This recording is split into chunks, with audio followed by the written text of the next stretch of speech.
Hello all, welcome back to my YouTube channel. ಇವತ್ತಿನ video ನಮ್ಮ anniversary ದಿನದ್ದಾಗಿರುತ್ತೆ. ನಾನು ಬೆಳಗ್ಗೆ ಬೇಗನೆ ಎದ್ದು ಫ್ರೆಶ್ ಅಪ್ ಆಗಿ ಬರೋ ಅಷ್ಟರಲ್ಲಿ ನನ್ನ ಮಗ ಎದ್ಬಿಟ್ಟು ಕೂತ್ಕೊಂಡಿದ್ದ. ಅದಕ್ಕೆ ನನ್ನ ಮಗನ ಹತ್ರ ಹೋಗಿ ಅವನ್ನ ಮತ್ತೆ ಮಲಗಿಸ್ಬಿಟ್ಟು ಬಲಗಡೆ ಸೈಡಿಂದ ಎದ್ದೇಳಪ್ಪ ಅಂದರೆ ಅವನು ಎದ್ದೇಳಕ್ಕೆ ರೆಡಿ ಇರಲಿಲ್ಲ.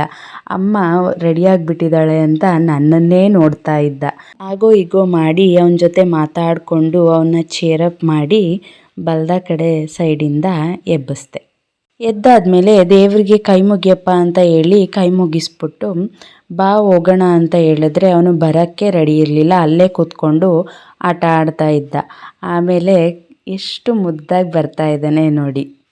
ಬಂದವನು ಮತ್ತೆ ದೇವ್ರ ಫೋಟೋನ ನೋಡಿ ನಮಸ್ಕಾರ ಮಾಡಬೇಕು ಅಂತ ಕೈ ಚಾಚ್ದ.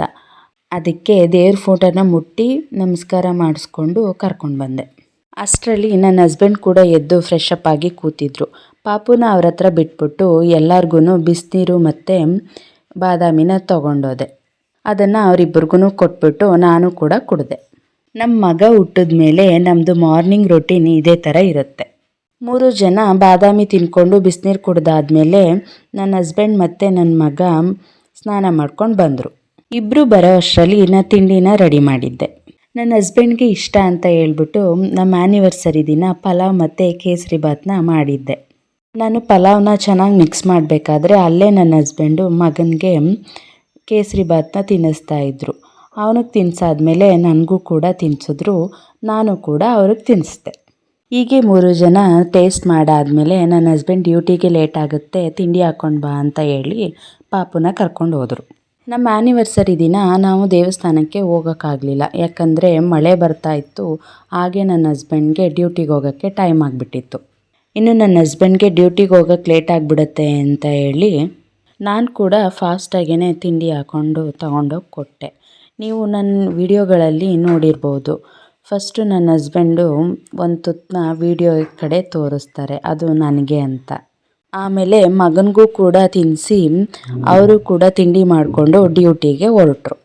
ಹೋಗ್ಬೇಕಾದ್ರೇ ಹೇಳಿದರು, ಮಧ್ಯಾಹ್ನ ಬೇಗ ಬರ್ತೀನಿ, ನೀನು ಪಾಪು ರೆಡಿಯಾಗಿರಿ, ಬಂದಿದ್ದ ತಕ್ಷಣ ಹೊರಡೋಣ ಅಂತ. ನಾವು ಹೊರಟಿದ್ದು ಮೈಸೂರಲ್ಲಿರೋ ನಮ್ಮ ಅತ್ತೆ ಮನೆಗೆ. ಅಲ್ಲಿಗೆ ಹೋದ್ಮೇಲೆ ಎಲ್ಲರೂ ಸೇರಿ ಕೇಕ್ ಕಟ್ ಮಾಡಿಸಿ ನಮ್ಮ ಆ್ಯನಿವರ್ಸರಿನ ಸೆಲೆಬ್ರೇಟ್ ಮಾಡಿಸಿದ್ರು. ಆಮೇಲೆ ಸ್ವಲ್ಪ ಟೈಮ್ ಅಲ್ಲೇ ಇದ್ದು ಊಟ ಎಲ್ಲ ಮುಗಿಸ್ಕೊಂಡು ನಮ್ಮೂರಿಗೆ ಹೊರಟ್ವಿ. ಊರಿಗೆ ಹೋಗ್ಬೇಕಾದ್ರೆ ನನ್ನ ಹಸ್ಬೆಂಡ್ ನಿಂಗೆ ಏನೋ ಸರ್ಪ್ರೈಸ್ ಇದೆ ಊರಿಗೆ ಹೋದ್ಮೇಲೆ, ಏನದು ಅಂತ ಥಿಂಕ್ ಮಾಡು ಅಂತ ಹೇಳ್ತಾಯಿದ್ರು. ನನ್ನ ಕರ್ಕೊಂಡು ಹೋಗ್ದೇನೆ ನೀವೇನೂ ಪರ್ಚೇಸ್ ಮಾಡಲ್ಲ, ಸೊ ಏನೂ ಸರ್ಪ್ರೈಸ್ ಇಲ್ಲ ಅಂತ ನಂಗೆ ಗೊತ್ತು, ಸುಮ್ಮನೆ ನೀವು ಆಟ ಆಡ್ಸೋಕೆ ಹೇಳ್ತಾ ಇದ್ದೀರಾ ಅಂತ ಹೇಳಿದೆ.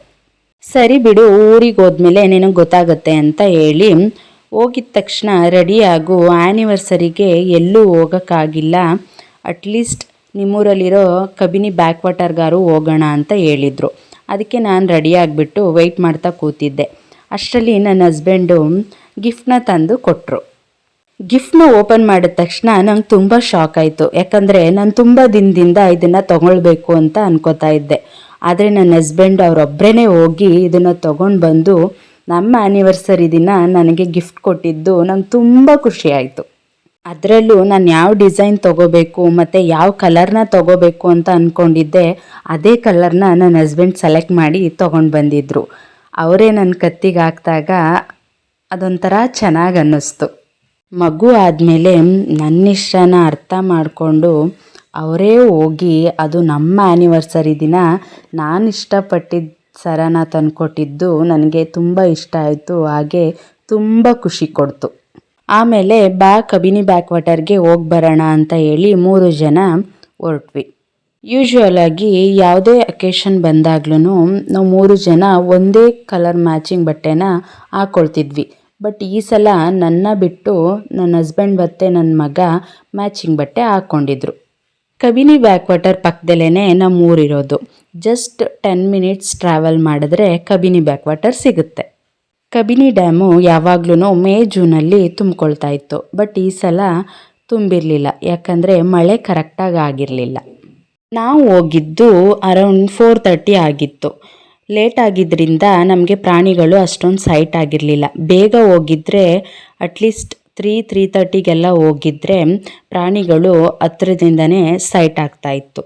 ಅಂದ್ರೂ ನಾವು ಹೋದಾಗ ಆನೆಗಳು ಆಗ್ತಾನೆ ನೀರನ್ನ ಕುಡ್ಕೊಂಡು ಕಾಡೊಳಗಡೆ ಹೋಗ್ತಾ ಇದ್ವು. ಅಟ್ಲೀಸ್ಟ್ ಆನೆಗಳನ್ನಾದ್ರೂ ನೋಡಿದ್ವಿ. ಆಮೇಲೆ ನಮ್ಮ ಮಗ ನೀರನ್ನ ನೋಡಿಬಿಟ್ಟು ಆಟಾಡೋಕ್ಕೆ ಅಂತ ಹೋಗ್ತಾ ಇದ್ದ. ಬಟ್ ಅಲ್ಲಿ ಆಟಾಡೋ ಥರ ಇರಲಿಲ್ಲ. ಯಾಕಂದರೆ ಮಳೆ ಕರೆಕ್ಟಾಗಿ ಆಗಿಲ್ಲದೆ ಇರೋದ್ರಿಂದ ನೀರು ಹಳೆ ಹೊಳೆಗೆ ಹೊರಟೋಗಿತ್ತು. ಸೊ ನಮ್ಮ ಮಗನ ದಡದಲ್ಲೇ ಬಿಟ್ಕೊಂಡು ಓಡಾಡಿಸ್ತಾ ಆಟ ಆಡಿಸ್ತಾ ಇದ್ವಿ. ಅಲ್ಲೇ ಪಕ್ಕದಲ್ಲೇ ಇದ್ದ ರೆಸಾರ್ಟ್ಗೆ ಬಂದಂತಹ ಗೆಸ್ಟ್ಗಳನ್ನ ಬೋಟ್ ಸಫಾರಿ ಅಂತ ಕರ್ಕೊಂಡೋಗ್ತಾರೆ. ನಾವು ಹೋಗಿದ್ದಾಗ ಬೋಟ್ ಹೋಗ್ತಾ ಇರೋದನ್ನು ನಮ್ಮ ಮಗನಿಗೆ ತೋರಿಸಿ ಟಾಟಾ ಮಾಡಪ್ಪ ಅಂತ ಹೇಳಿದಾಗ ಅವನು ಖುಷಿಯಿಂದ ನೋಡಿ ಟಾಟಾ ಮಾಡ್ತಾ ಇದ್ದ. ತುಂಬ ದಿನ ಆದಮೇಲೆ ನಮ್ಮ ಮಗನ್ನ ಆಟ ಆಡಿಸ್ಕೊಂಡು ನಾವು ಕೂಡ ಎಂಜಾಯ್ ಮಾಡಿ ಕ್ವಾಲಿಟಿ ಆಫ್ ಟೈಮ್ನ ಸ್ಪೆಂಡ್ ಮಾಡಿದ್ವಿ. ಹಾಗೆ ಫೋಟೋಸ್ ಮತ್ತು ವೀಡಿಯೋಸ್ ಎಲ್ಲ ತಗೊಂಡು ಮನೆ ಕಡೆ ಹೊರಟ್ವಿ. ಇದ್ರ ಮಧ್ಯದಲ್ಲೇ ನನ್ನ ಹಸ್ಬೆಂಡ್ಗೆ ನಾನು ಗಿಫ್ಟ್ ಕೊಡೋದೋ ಬೇಡವೋ ಅಂತ ಯೋಚನೆ ಮಾಡ್ತಾಯಿದ್ದೆ. ಯಾಕಂದರೆ ಅವ್ರ ಗಿಫ್ಟ್ ಮುಂದೆ ನನ್ನ ಗಿಫ್ಟ್ ಏನೇನೂ ಅಲ್ಲ ಅಂತ ಅನ್ನಿಸ್ತಾ ಇತ್ತು. ಅವರೇ ಕೇಳಿದ್ರು, ಯಾಕೆ ನನಗೇನು ಗಿಫ್ಟ್ ಕೊಡಲ್ವಾ ನೀನು ಅಂತ. ಅದಕ್ಕೆ ನಾನು ಅಲ್ಲೇ ಹೇಳಿದೆ, ನಿಮ್ಮ ಗಿಫ್ಟ್ ಮುಂದೆ ನಂದೇನೂ ಅಲ್ಲ ಗಿಫ್ಟು, ಕೊಡಲೋ ಬೇಡವಾ ಅಂತ ಯೋಚನೆ ಮಾಡ್ತಾಯಿದ್ದೀನಿ ಅಂತ. ಅದಕ್ಕೆ ಅವ್ರು ಹೇಳಿದ್ರು, ನೀನೇನೇ ಗಿಫ್ಟ್ ಕೊಟ್ಟರು ನನಗೆ ಖುಷಿ ಅಂತ ಹೇಳಿದ್ರು. ಅದಕ್ಕೆ ನಾನು ತಂದಿದ್ದ ಗಿಫ್ಟನ್ನ ಕೊಟ್ಟೆ. ಆವಾಗ ಅವರು ಒಂದೇ ಮಾತು ಹೇಳಿದ್ದು, ನನ್ನ ಟೈಮ್ ಯಾವಾಗಲೂ ಚೆನ್ನಾಗಿರಲಿ ಅಂತ ವಾಚ್ ಕೊಡಿಸಿದೀಯಾ.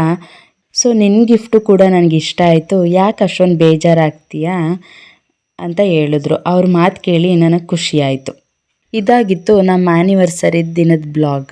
ಈ ವಿಡಿಯೋ ಇಷ್ಟ ಆಗಿದ್ದರೆ ಲೈಕ್ ಆ್ಯಂಡ್ ಕಾಮೆಂಟ್ ಮಾಡಿ. ಯಾರೆಲ್ಲ ಇನ್ನೂ ಸಬ್ಸ್ಕ್ರೈಬ್ ಮಾಡಿಲ್ಲ ಪ್ಲೀಸ್ ನನ್ನ ಚಾನಲ್ನ ಸಬ್ಸ್ಕ್ರೈಬ್ ಮಾಡಿ. ಸಬ್ಸ್ಕ್ರೈಬ್ ಮಾಡಲು ಮೇಲೆ ಕಾಣ್ತಿರುವ ಬೆಲ್ ಬಟನ್ ಮೇಲೆ ಕ್ಲಿಕ್ ಮಾಡಿ. Thank you for watching. Bye bye.